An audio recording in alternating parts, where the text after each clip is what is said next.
You're going to have to decide whether you want to choose the option that is shown or swipe to see what the other option is. You have 4 choices, but once you say no thanks to an option, you can't go back for that player.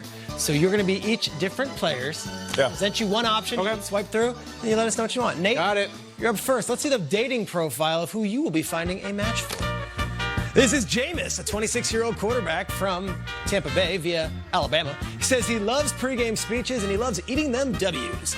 Let's see who his potential matches are, Mr. Burleson. Go right ahead. You are Jameis Winston. Okay, all right. Chicago Bears right out the gate. Mitchell Trubisky is the guy, but it seems like people are on the fence about who he is. Is he a franchise guy, or is he an individual that was drafted too early and won't be a starter for the rest of his career? I'm going to go ahead and swipe on this. Swipe in the back. All right. They're going to give Mitchell Trubisky another opportunity.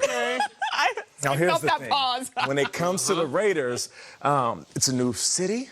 It's the Vegas Raiders now, but they do have so much money invested in Derek Carr. And if you look at his last season, he had career numbers. So with the money that they have already paid him, what he did last year, I don't see them walking away from Derek Carr in Vegas. I just is the eye patch with the Jameis vision thing. I don't think it's just not striking it right. You know what I'm saying? Like, I don't think that's a fit. Jameis in Las Vegas? How's that sound? Swipe terrible. Lost Jameis? Okay, Los Jameis is pretty good. New England Patriots. If they get rid of Brady, dude.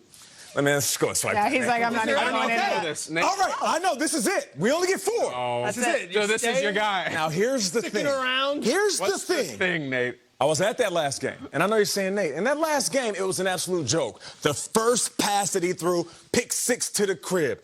And the last pass he threw in overtime, pick 6 to the crib. Yeah. But here's the thing, man, he got his eyes fixed. He got the LASIK, man. Kyle could speak on that. He got that years ago. He also got his thumb fixed. He also got his knee fixed. Jameis Winston is going to be rebuilt from the inside out.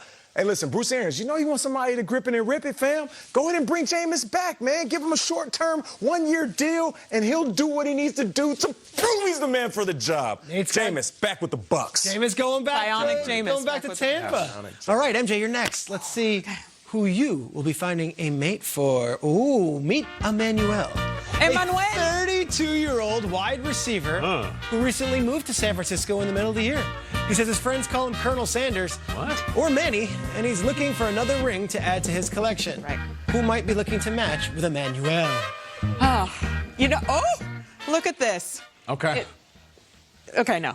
No. You're already out. She said no. She said no. I don't like She it. said I don't like it. I don't think it's a good vibe. It used to be swiping, man. Swipe. She swiped it. Don't go there we against go. me. Oh, Raiders again. Now, we know that the Raiders need a wide receiver, somebody who can go out there, make big plays. And you know what I love about Emmanuel Sanders is that he's a thinner guy, long, lean, Right. but he is run. tough. He can run. Yep. He can juke guys. He can take a hit. I mean, he definitely has the toughness to go with Raider Nation, with that vibe, Las Vegas. You know, he wears a Versace robe. He gave one to everybody in the wide receiver room in San Francisco. But no, I don't think this is the right Swipe move. it again. Whoa. Here we go. Okay. Coming to town. Talk about The it. New York Jets.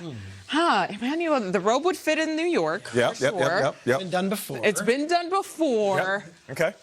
What do you think? Pero no me gusta. I don't like it. And I'm swiping on purpose because I have a match for him in mind, and I hope that the Is this it? dating game guy. Yes! Here it is. All right, staying again. I felt it was such a perfect match for Emmanuel Sanders. The second he walked into that San Francisco locker room, it was like a beautiful marriage. He came in, he had presence, he was a leader, and that young wide receiver group, they really gelled with him. You saw everybody's play just get elevated the second he got there, what he was able to do for this team. I think this would be beautiful going into the next season where they're trying to repeat and win the Super Bowl. Okay. I think this is the match. Emmanuel Question Sanders. for you, all 3 of you. You swiped early on the Patriots to say no, out of hand. Patriots, Tom Brady needs a second wide receiver with Edelman. I know he's 32, but isn't the Patriots enticing to you guys? It always is. Maybe Of I'm course too it close is. to it. Maybe. But I just feel like this, I could see it from the inside. I was in that locker room. I feel like this is That the Randy match. Moss relationships make it intriguing for an older wide receiver to go play for the Patriots. Yeah. All right, MJ, great job. Great job, MJ. All right. Emmanuel All right, Sanders. Kyle, you're up. All right, this is based on MySpace. That's where I did my dating. Top 8. All right. I was blackplanet.com. Really? Wow. Kyle. Where black people meet, Dom. Black Planet? That's a site? No. We're still looking for a first mate. MySpace. Kyle, I have let's a fear. see your free agent Yes. here. Let's see who you I'm talking got. about Wakanda. This is Byron. Okay. A 27-year-old cornerback from the Dallas area. Byron says he's a guy who loves to watch The Real World and is looking for someone to make him feel valued. Who might be a match for the other cowboy, Byron Jones? Let me explain the Real World thing here. That's a real fact? Yeah, the Real World thing. Byron Jones to the Dallas Morning News says, I don't watch much TV anymore. I'm trying to read more books, but the one TV show I always watch is The Real World. Yeah. It's ridiculous, it's stupid, but honestly, I've been watching since I was probably in middle school, so I just keep it going. So Byron loves The Real World. You were on The Real World. This Okay. is the perfect match. I'm doing the math. If he's 27, he's been watching since middle school, that's maybe 14 years. I'm in the clear. I'm 02 Chicago season, unless he started like when he was in 4th grade. He started with Trishelle? Maybe. And Peter, you're looking for a perfect match. Maybe we're at Trishelle, Amaya, Tanya, Ruthie. Are you at home right now? Did you used to watch The Real World in college? You know exactly what I'm talking about. I'm not talking about the challenge, the old school. But who's the match for Byron? Oh, man. It's really What you enticing. got, Kyle? You know, this tells you right now that I'm not really adept at this whole swiping game because I want him to go to Philly. I'm not swiping a single time. Really? This is the shot. You know, I got really excited on the show the other day because one of Bucky Brooks' mock draft had Philadelphia taking Henry Ruggs in the first round. And it's great because he runs a 4.2 and everything. I got crushed by Philly Twitter, but hold on, dude. Have you seen our secondary? We need help bad. We need safeties. We need corners. I want him to go to Philadelphia. And not only because they need the secondary, Peter, but here's the shot that I want. Next season, it's Eagles-Cowboys. Yeah, definitely. Dak Prescott on 3rd and 9 drops back to pass in Jerry World. He is intercepted by Byron Jones, who runs it for a touchdown. They go immediately to the Jones box, and you know the frozen moment that's going to be. The guy that they didn't pay, the guy that I think they will pay, pick six it. Great drama, great player, and Philadelphia would be a Super Bowl contender with this guy. Out of curiosity, Yes. because we got a little extra time here, I want to see what the other three choices are Sure. for Byron Jones. All right, so if we were to swipe, it. where else would it be? If we were to swipe it, Come who on. else? Come Does on. he have regrets? Okay, they're open for business. We know that. They not need bad. they need defense. I see them more as a fit for somebody like Jadeveon Clowney. I think they need the pass rush. Let's see who's after the Giants. Big Blue. All right, Gang Green. This has come up a lot, and I like this a lot, too, because there's been so much focus. Last year, though, it was C.J. Mosley. It was Levan. They've done the big splash before. I do wonder, though, with Big Joe Douglas, their GM, if he wants to make another huge splash. This will be his first year. I like it. I don't know if they'll do it, though. The We have last one more one. option. Yeah, last one. And swipe it. It seems to be a lot of these teams coming up again.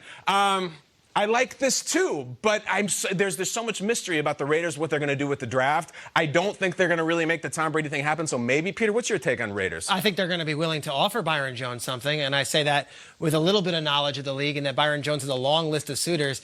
But some history with these defensive players going to the Raiders, whether it be years ago and some of these big name ticket guys. Charles Woodson, Nnamdi Asamoah. Sure. Right? I don't know. D'Angelo Hall, you remember that? It's very enticing to wear that silver and black as a defender. So it's Never been more enticing, maybe. He's in a Right. new city, new stadium, new coach, everything. So I think they're a player, but I would love, love, love to see him in Philadelphia. the dating game. Jameis, Emmanuel Sanders, and Byron Jones. Where do you guys think they will end up next week? You guys are so good. I'm just simply stating what I see. I'm just simply stating what I you see. got? When I go to the grocery store trying to figure out what we're doing for the week, what's flying off the shelves is toilet paper. People are sitting at home and they're thinking to themselves, okay, if my kids are going to be out of school, if I'm going to be out of work for the next few weeks, what don't we have in the house? We need more toilet paper. Yeah. So then they go to the grocery store and it's literally flying off the shelves. That's what is going to happen on draft day. Teams are going to sit back and they're going to assess their house. They're going to assess their team and say to ourselves, okay, wait a minute, what don't we have? We don't have a franchise quarterback. We might have a guy that is a bridge quarterback. We might have an older quarterback that we're paying too much. We don't have the future. Yeah, I think so let's it's, to your stack up point, for Nate, the future. It's like toilet paper. It's not necessarily what they need, but everyone else is getting it, and it seems to be the thing we should get. There may be more important pieces, though. It might be an irresponsible choice. Maybe you should get a defensive back. You know what I'm saying? But you still can't stop frozen people fruit at the grocery store grabbing that toilet paper. Everybody's And grabbing it. Whether it's a wrong decision or not, people will panic on draft day. And they may go out there and make a risky move and get something that they don't necessarily need. It's all about what they feel they want, not what they need. That might have been Nate's best analogy To date? To date. You think that goes on the reel? That was unbelievable, Nate. It just makes sense. You know what happens on draft day? We've seen it. I also know what time happens at and the grocery store. I tried yesterday. Nate, Not my scene. it was a very charming analogy that you made. Very, very well done. Thank you. The reason I like Come on! the reason I like this mock draft, not just charming. the order in which the MJ's got to get QBs with are it. there. Charming. She said it. Charming. Don't worry about the It's a two-layer joke. You could say it's to ply. MJ, I could be here all day on as TV. host, you have to sell the joke for Kyle. Go, good call. Most of the time, Nate makes toilet paper references. He's being Cornholio from Beavis and Butthead. Sip my water on that one. Take a sip. Go on. I said thirsty for quarterbacks. Who isn't? We're making TV, baby. Trying, folks. Yeah. Don't We're forget online. that there are teams further down in that first round who could also move up to grab some QBs. right. So with that thirst, that parch, everybody's parched a little bit. Parched. Yeah. Once things start rolling on draft day, there are teams that could bump up to make that first 3 QBs in the first top 5 a reality. So not just even in Charles's mock draft here, but there could be other scenarios where that's very, very feasible. Very likely. And at the end of the day, we have our mock drafts, we have our sources, we have the whispers that we hear, but we're like Jon Snow. We know nothing until it actually happens. So.